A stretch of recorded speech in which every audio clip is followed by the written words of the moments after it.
इस कार्यक्रम के पुण्यार्जक हैं हनुमान प्रसाद बड़जात्या परिवार, जशपुर, रायपुर।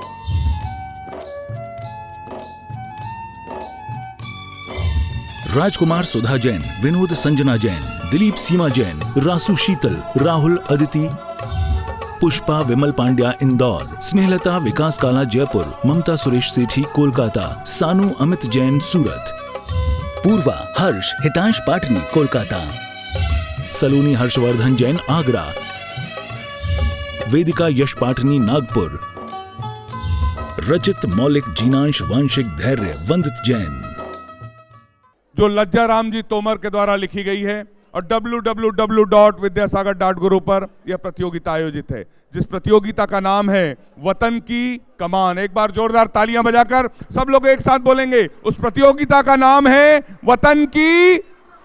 उस प्रतियोगिता में सभी लोग हिस्सा ले सकते हैं, जो गणतंत्र दिवस के उपलक्ष्य पर 23 जनवरी से 30 जनवरी तक आयोजित है। निःशुल्क प्रतियोगिता है, सभी लोग अधिक से अधिक हिस्सा लें। उस पुस्तक को खरीदने के लिए चल चरखा हथकरघा केंद्र पर रियायती दरों पर उपलब्ध है। आप उस पुस्तक को ले सकते हैं और प्रतियोगिता में हिस्सा ले सकते हैं। आप जिस जिस शहर से पधारे हैं, आप सभी का हम चंद्रगिरी तीर्थ क्षेत्र ट्रस्ट की ओर से हार्दिक अभिनंदन करते हैं, स्वागत करते हैं। अनुवादक डॉक्टर सोनल कुमार जी जैन द्वारा किया गया है, संपादक हैं और आज भेंट करने जा रहे हैं प्रोफेसर जय कुमार जी, डॉक्टर धर्मेंद्र जी। तालियां बजाकर अनुमोदना, अनुमोदना, अनुमोदना, अनुमोदना बारंबार। है वंदना, है वंदना गुरु चरणों में बारंबार। आप संस्कृत के महान विद्वान हैं, आपका चंद्रगिरी तीर्थ पर हार्दिक अभिनंदन है, जहां आचार्य भगवान के आशीर्वाद से भव्य मंदिर और तीर्थ का निर्माण हो रहा है।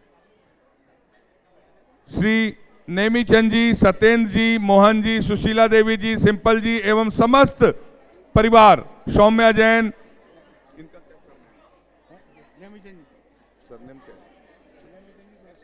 आपने आचार्य भगवान के आशीर्वाद से बनने वाले सहस्कूट के लिए एक प्रतिमा के लिए 3,51,000 रुपए की स्वीकृति दी है। प्रथम साहस दान करने का सौभाग्य प्राप्त होता है। जिनवाणी जग मैया जन्म दुख मेट दो, जिनवाणी जग मैया जन्म दुख मेट दो, जन्म दुख मेट दो, मरण दुख मेट दो, जन्म दुख मेट दो, मरण दुख मेट दो, जिनवाणी जग मैया जन्म दुख मेट दो। श्री बाबूलाल जी, सुनील जी, संजय जी पहाड़ी, श्रीमती सुशीला, आशा सीमा जी पहाड़े हैदराबाद से पधारे हैं। आपको भी सास दान करने का सौभाग्य प्राप्त होता है। आप भी आएं, आचार्य भगवान के सत्संग कर कमलों में सास प्रदान करने का सौभाग्य प्राप्त करें। हो मीठे रस से भरोड़ी गुरु वाणी लागे, जिन वाणी लागे, मन प्यारो प्यारो गंगा जीरो पानी लागे। हो मीठे रस से भरोड़ी गुरु वाणी लागे, जिन वाणी लागे, मन प्यारो प्यारो गंगा जीरो पानी लागे। प्रदीप जी उधर बताइए।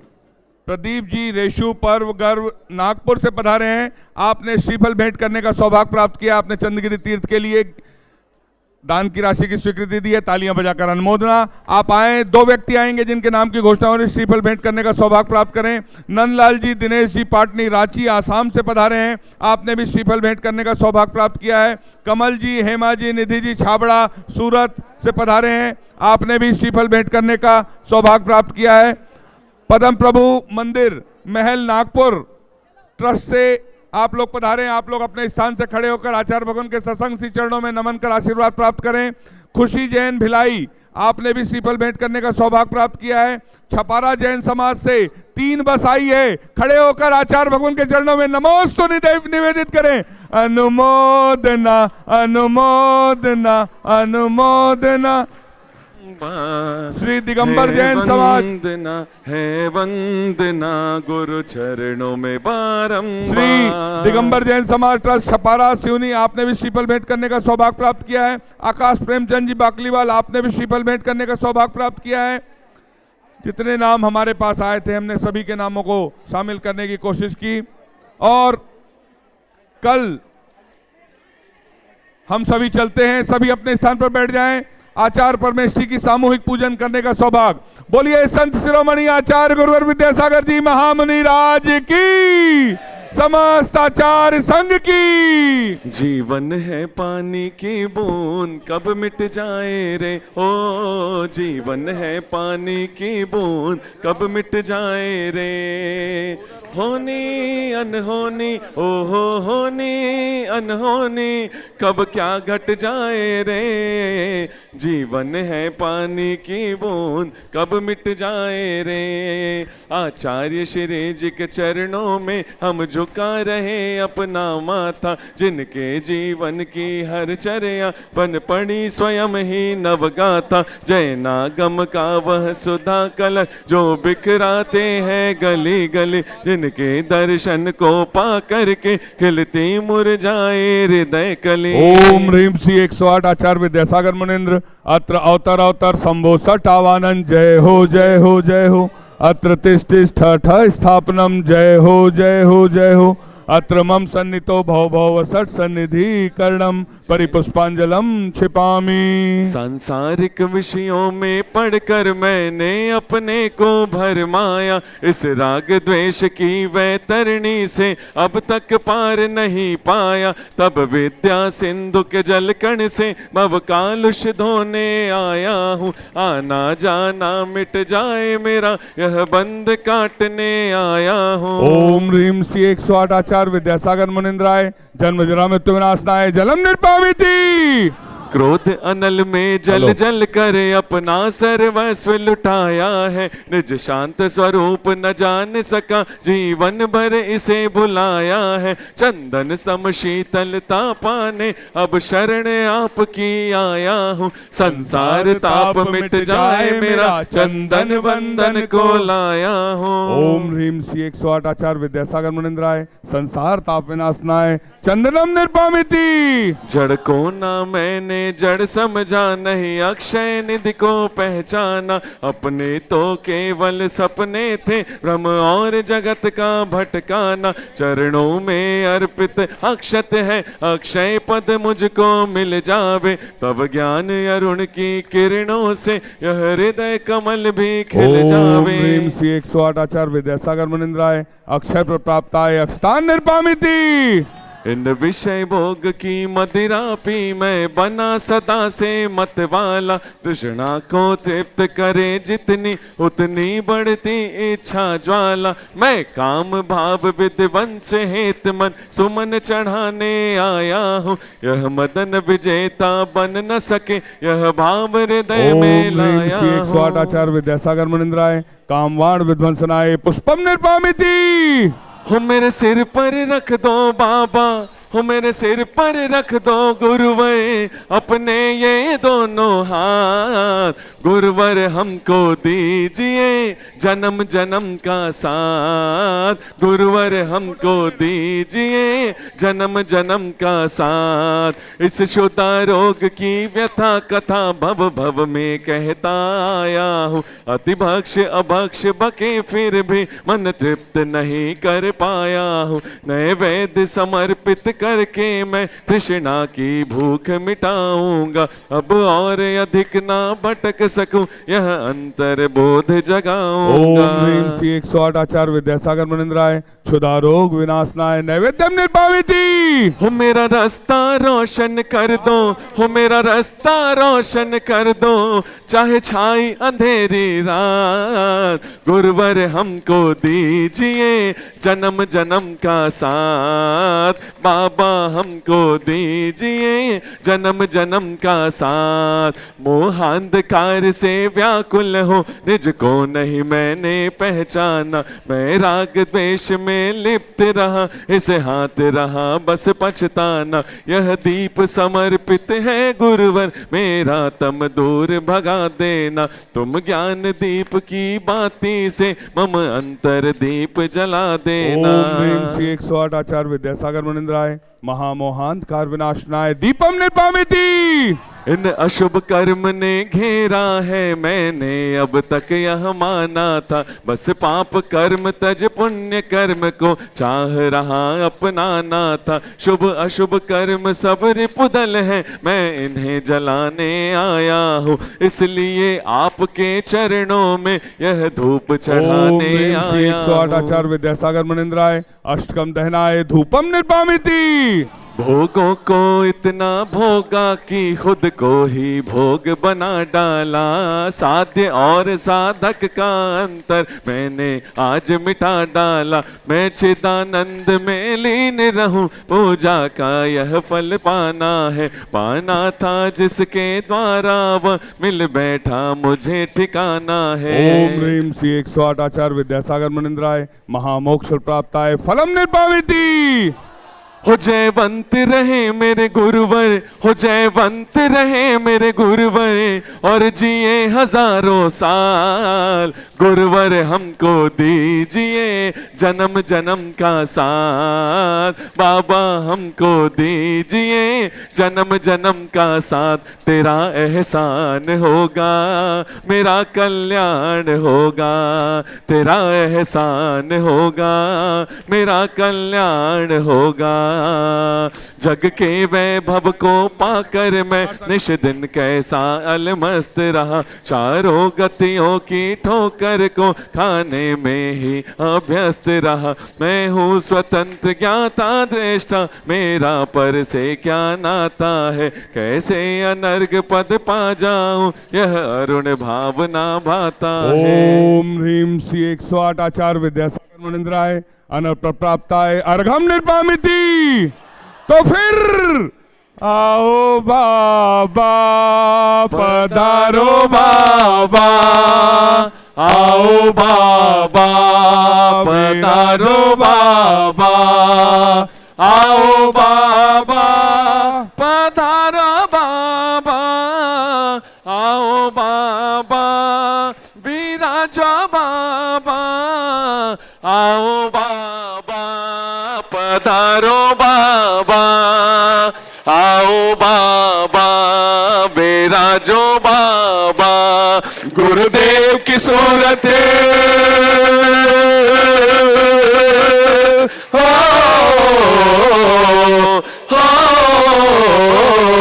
गुरुदेव की सूरत ऐसे चमके जैसे हीरे मोती। गुरुदेव की सूरत आओ पधारो बाबा। आओ बाबा पधारो बाबा। भावों की निर्मल सरिता में अवगाहन करने आया हूँ। सबका सारा दुख दर्द हरो यह अर्घ भेटने लाया हूँ। हे तपो मूर्ति हे आराधक, हे योगीश्वर हे महासंत, हे अरुण कामना देख सके युग युग तक आगामी वसंत। 108 आचार्य विद्यासागर मुनिंद्राय साक्षात चंद्रगिरी में विराजमान, उनके पावन पुनीत चरणों में जय माला पूर्णार्घम निर्पामिति स्वाहा। पूज्य महाराज जी के चरणों में निवेदन करते हैं। नमोस्तु नमोस्तु नमोस्तु।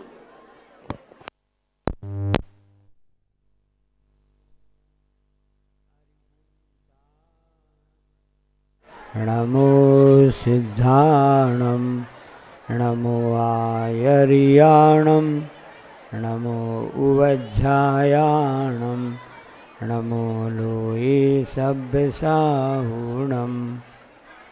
डोंगरगढ़ के चंद्रप्रभु भगवान की, गुरु नाम गुरु आचार्य ज्ञान सागर जी महाराज की, मूक माटे रचयिता आचार्य परमेश्वरी गुरुदेव की, पूज्य निरापक मुनि श्री समय सागर जी, योग सागर जी, नियम सागर जी, सुधा सागर जी, समता सागर जी, अभय सागर जी महाराज की, मुनि श्री चंद्रप्रभु सागर जी व निरामय सागर महाराज की।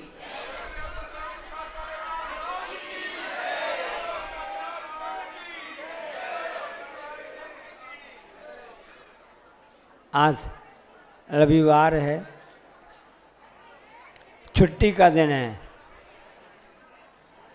तो अन्य संसार के जितने भी कार्य हैं उनसे छुट्टी का दिन है। भगवान की पूजन, गुरु के दर्शन, क्षेत्रों की यात्रा, इसकी छुट्टी नहीं है। मतलब आज धर्म लाभ लेने का दिन हैं। आप लोग ने अच्छा सोचा और इस क्षेत्र पर आप लोग आकर के आचार्य श्री के दर्शन करने के लिए आए हैं। छुट्टी इसकी नहीं है, सांसारिक पाप कार्यों की छुट्टी है, पुण्य कार्यों की भी छुट्टी नहीं होना चाहिए। जो सच्चा सम्यक दृष्टि ज्ञानी होता है ये उसकी विशेषता होती है। जैसा कि आप लोग ने अच्छा सोचा है कि आज तो धर्म करने का दिन है, पुण्य अर्जन करने का दिन है, भक्ति से नाचने का दिन है और पूजन करने का दिन है। तभी तो आचार्य श्री ने बहुत अच्छी एक पंक्ति लिखी है, हाई को आपने सुना होगा, यहाँ पर लिखा, सामने लिखा भी था ना, मेरा यहाँ क्या, मेरा यहाँ क्या आशीष फल रहा है, शीर्ष जा बैठूं। कितनी गहराई है गुरु जी की इन पंक्तियों में। एक पंक्ति में आचार्य ने अपनी पूरी क्या करना, शक्ति लगा दी, जान लगा दी, पूरी अपनी साधना लगा दी, सब एक पंक्ति में, जिसको हाइकू कहते हैं। मेरा यहाँ क्या आशीष फल रहा, शीर्ष जा बैठूं। शीर्ष कहाँ पर, सिर पर, शीर्ष मतलब सिद्धालय। देखो पूजन का फल का ही प्रभाव है, स्वाध्याय का परिणाम यह है कि शीर्ष जा बैठूं, क्योंकि एक बार शीर्ष में जाके बैठ जाते हैं वहाँ से कहीं वापस नहीं आ सकते हैं, क्योंकि जैन दर्शन का ये सिद्धांत ही है। एक बार जिस आत्मा ने कर्मों का क्षय कर दिया, उस अनंत अवस्था को प्राप्त कर लिया, सिद्ध अवस्था को प्राप्त कर लिया, मुक्त जीव बन गया, अब संसार में कभी लौट करके वापस नहीं आएगा। इसलिए शीर्ष जा बैठू कहा जा रहा है। क्यों ऐसा? आशीष फल रहा है। किसका फल रहा है? गुरु का आशीष फल रहा है।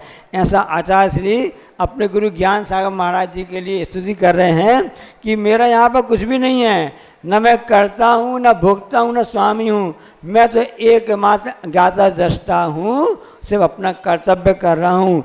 ऐसी भावना से लेकर के होता है, क्योंकि जैन दर्शन की विशेषता है अकर्तावाद। अकर्तावाद, मैं किसी का कर्ता नहीं हूँ। जैसे परसों हमने आपसे कहा था ना कि जो जैसा करता है वैसा फल उसको मिलता है। प्रत्येक जीव का स्वतंत्र परिणमन है, उसमें उसका किसी का भी हस्तक्षेप नहीं है। देखो एक बात बताओ, अच्छा ये दो आप उंगली देख रहे हैं कि नहीं देख रहे हैं ना?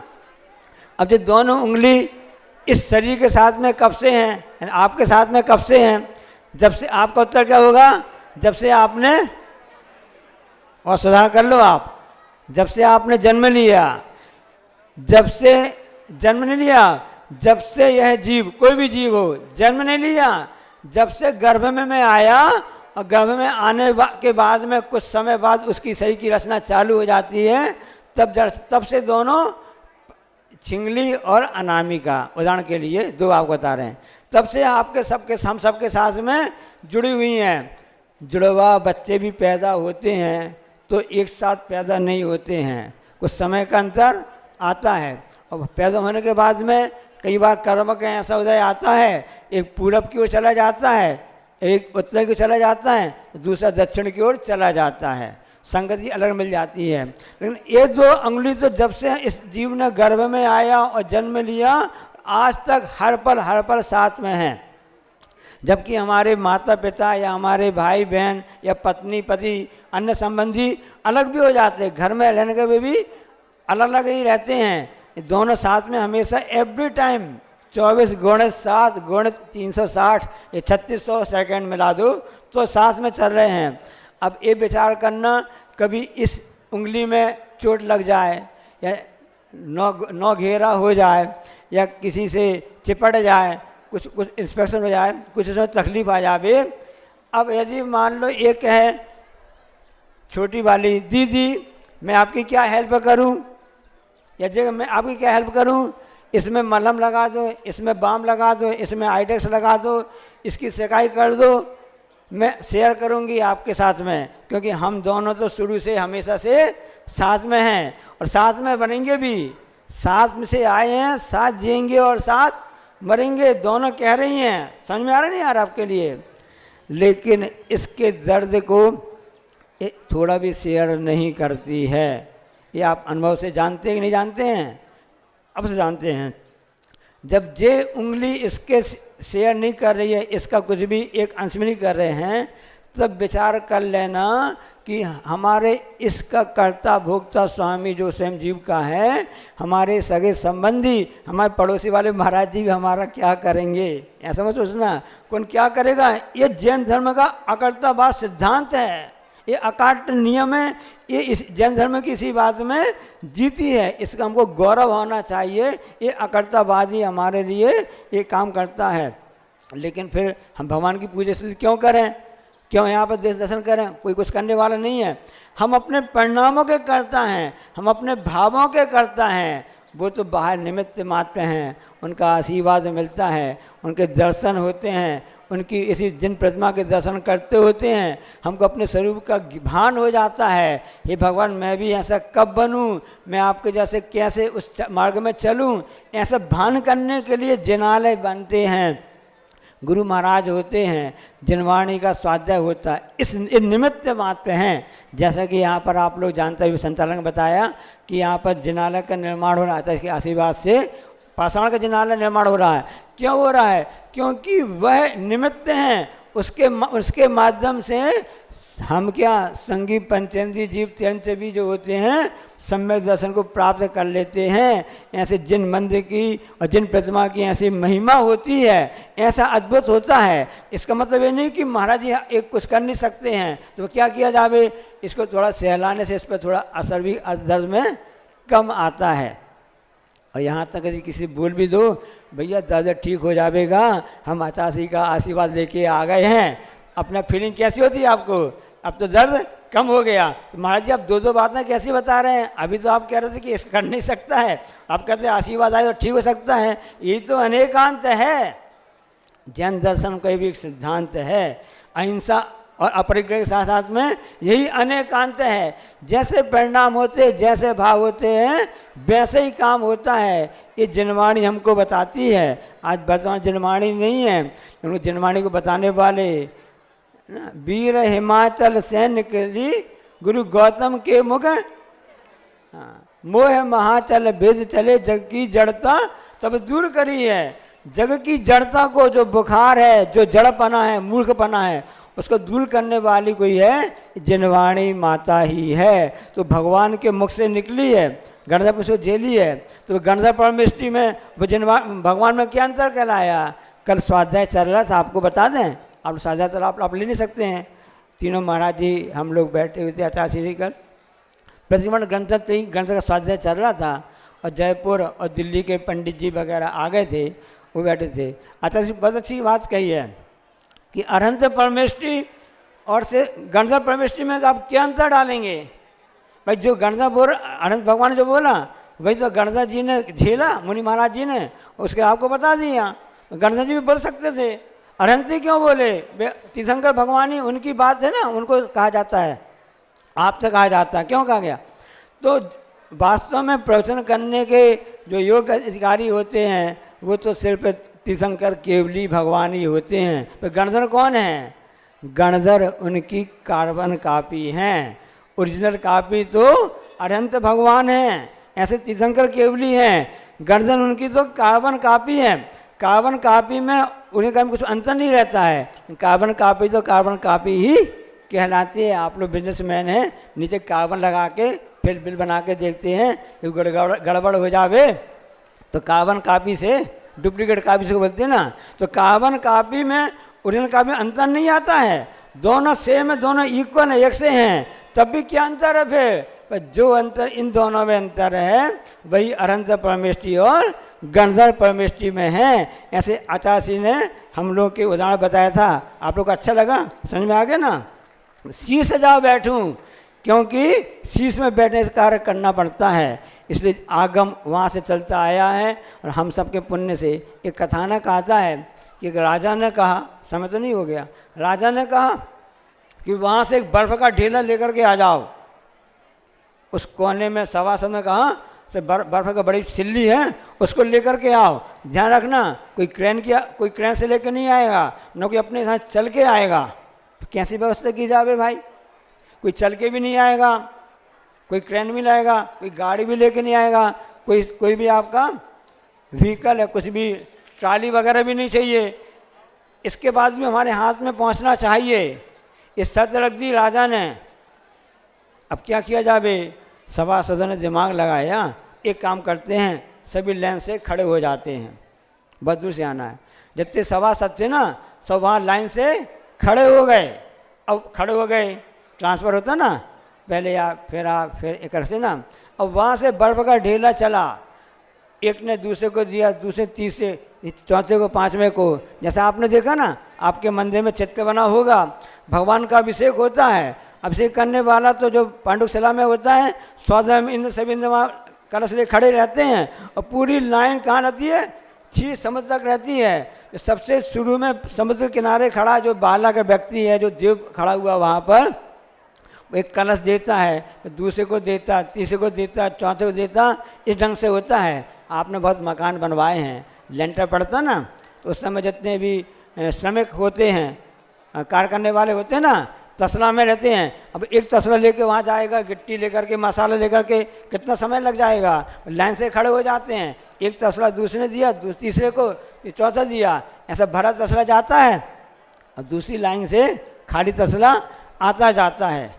हम आपको किसी उदाहरण बताएं तो आपके दिमाग में आपको बैठ जावे। तो उस समय बर्फ़ की वहाँ से ढेला चला, ढेला चलने के बाद में एक व्यक्ति ने लिया, फिर दूसरे ने लिया, चौथे पाँचवें क्रम से आकर के हम लोग के पास में आया है। अब आप विचार कीजिए, जो वहाँ से सिल्ली 5 किलो की चली थी, सबसे आखिरी में कितने वजन की पहुँची होगी, उसी के बराबर पहुँची होगी क्या? नहीं महाराज जी, आपने उदाहरण बताया था कि जो तसला था गिट्टी का, मसाला का, वो आखिरी तक पहुँचता है। ये सिस्टम में से तो लेंटर ही नहीं पड़ पाएगा। आप बोलते ना, बर्फ़ की ढिल्ली हाथ में आने पर पिघल गई, उसमें कुछ कम भाग हो गया, दूसरे हाथ में गई और कम हो गया, तीसरा कम हो गया। अब वहाँ से चलते चलते जब इस हाथ पर आई, एक छोटा सा टुकड़ा ही बचा। समझ में आ गया ना? बस ऐसा ही हम सबके साथ में हुआ है। तीर्थंकर भगवान ने अनंत देखा, उसका अनंतमा भाग उन्होंने कहा, उनके ज्ञान में झलका, उन्होंने कहा, गणधर ने उसका अनंत भाग झेला, उसका और अनंत होते होते ऐसे क्रम से चलता आया है। इस तीसरे काल के अंतिम समय से लेकर चौथा काल निकल गया और पंचम काल के 21,000 वर्ष भी, मैं अभी 2,500 वर्ष बस निकले हैं, इतना समय आके निकल गया। अब विचार करो, छोटी सी इतनी बड़ी सिल्ली चली थी जनवाणी आगम की, हमारा कितना पुण्य पतला है कि वो जनवाणी रूपी सिल्ली, बर्फ की सिल्ली थी, जो हमको ठंडक देने वाली थी, ऐसा पतला होते होते होते, जैसा पुण्य पतला हुआ, ऐसा पुण्य पतला होते होते वो हमारे पास में तन्नक सी आई है। तन्नक से मतलब बिल्कुल माइन्यूट, ना के बराबर आई है। इसके बाद भी यदि हमने उसका सदुपयोग नहीं किया तो अब कहते रहे सी से जा बैठूं, कैसे बैठ पाओगे? सदुपयोग करो। एक उदाहरण हम आपको बताते हैं, वो अपने ज्ञान का सदुपयोग करो। सबने नाम जानोगा अब्राहम लिंकन का, जानते ना? जब वो किसान के बेटे थे, बहुत गरीब थे, खुद ही अपने हिसाब से कार्य करते थे, अपना कार्य करके फिर जाकर पढ़ाई लिखाई करते थे। पढ़ने का उनको बहुत शौक था और उनके सर थे, शिक्षक थे। आज रविवार है, प्रतिभाशाली ज्ञानोदय विद्यापीठ की यहाँ सभी छात्राएँ यहाँ पर आई हुई हैं। हम आपको बताना चाहते हैं, बहुत अच्छा उदाहरण बता रहे हैं। उसको पढ़ने की लगन थी, उसको कोई पुस्तक चाहिए थी, उनने सर के पास में देखा, उनके सर का नाम था एंड्रू काफड़। उनके टीचर जो थे ना, पढ़ाने वाले शिक्षक थे, उनका नाम था एंड्रू काफड़ थे। उनके पास पुस्तक थी। पुस्तक कौन सी थी? जो उस समय अमेरिका के राष्ट्रपति बन चुके थे, जिनका नाम था वाशिंगटन, उनके नाम से शहर भी है ना, उनकी जीवनी पुस्तक थी। अब अब्राहम लिंकन ने सोचा मुझे पुस्तक पढ़ने के लिए चाहिए, कैसे मिलेगी? 10 पैसे भी नहीं मैं कहीं से खरीद सकूं। उसने अपने सर से निवेदन किया, सर प्लीज़ हमको पुस्तक पढ़ने के लिए दे दीजिए, हम पढ़ने के बाद आपको ये वापस कर देंगे। ठीक है। शिक्षक ने सोचा कि इसकी पढ़ने में लगन है, रुचि है, तो उसको इस पुस्तक उसके लिए पढ़ने के लिए दे दी। अब उसके बड़ा मकान तो था नहीं, सामान से घास फूट की उसकी झोपड़ी जो भी थी। अब उसने पुस्तक पढ़ी, पढ़ते पढ़ते नींद लग गई, पानी बरसा, पानी में पुस्तक गीली हो गई, पुस्तक गीली हो गई। पढ़ती ली उसने पूरी, पढ़ के गीली हो गई। अब पुस्तक वापस खराब हो चुकी, पुस्तक कैसे वापस करें? सर को क्या मुँह दिखाएंगे, अपने शिक्षक को क्या मुँह दिखाएंगे? उन्होंने बड़े अच्छे से हमको दिया था, कहा था कि पढ़ करके वापस कर देना। अध्ययन तो कर लिया, अब सर से उन्होंने कहा कि सर अभी पुस्तक हमने पढ़ ली और लेकिन ये ऐसी ख़राब हो चुकी है, अब मेरे पास कुछ है भी नहीं, पैसे नहीं, मैं कैसे वापस क्या करूं। तो शिक्षक ने क्या कहा कि पुस्तक का तुमको तो परिश्रम बदले में देना पड़ेगा, एक काम करो, तुमने गलती तो की है, उसका दंड तुमको मिलेगा, तुमको इसके बदले में तुम पैसे जुर्माने दे सकते हो, तुमको 3 दिन तक मेरे खेत में काम करना पड़ेगा। उसने खुशी स्वीकार कर लिया, आहो भाग्य, मैं 3 दिन खेत में काम करूंगा, उसके बाद में उसकी पुस्तक में उसको प्राप्त हो जाएगी। और अब्राहम लिंकन ने 3 दिन अपने सर के खेत में काम किया उस पुस्तक के दाम चुकाने के बदले में, तब भी वह प्रसन्न था क्योंकि मुझको शिक्षा प्राप्त हो गई है, मुझको ज्ञान प्राप्त हो गया है। जब ज्ञान की लगन होती है, शिक्षा की लगन होती है, तब कहीं जाके काम होता है। ऐसी धुन नदी हमें सवार हो जावे, कुछ दिन दूर नहीं है कि हमको केवल ज्ञान भी प्राप्त हो सकता है। इसलिए शिक्षा की व्यवस्था में आप लोग समझ रहे, मैं इस बात कहाँ से कह रहा हूँ। ये बात मैं, आज रविवार है, आगे समय में गणतंत्र दिवस आने वाला है, मैं बात कहाँ से कह रहा हूँ, ये बात मैं वतन की कमान से कह रहा हूँ, क्योंकि उसका आधार संस्कार शिक्षा होती है, जिसको आचार्य महाराज जी ने पूरा आशीर्वाद प्रदान किया है। इसलिए शिक्षा को समझो, उस ज्ञान को प्राप्त करो, क्योंकि अभी पंडितता कम है कि जो भगवान ने हमको ज्ञान दिया था वो हमको जिनवाणी माता एक बर्फ़ के छोटे से ढोल, इतने से छोटे से टुकड़े में आई है, पानी जैसे आई है, उसका सदुपयोग करो तो समझ जाना कि तभी हमारा यह जन्म लेना सार्थक हो सकता है। मानव जीवन के यही हम सब में सफलता है। जा वाणी के ज्ञान तें सूझें लोकालोक, सो वाणी मसिन सदा।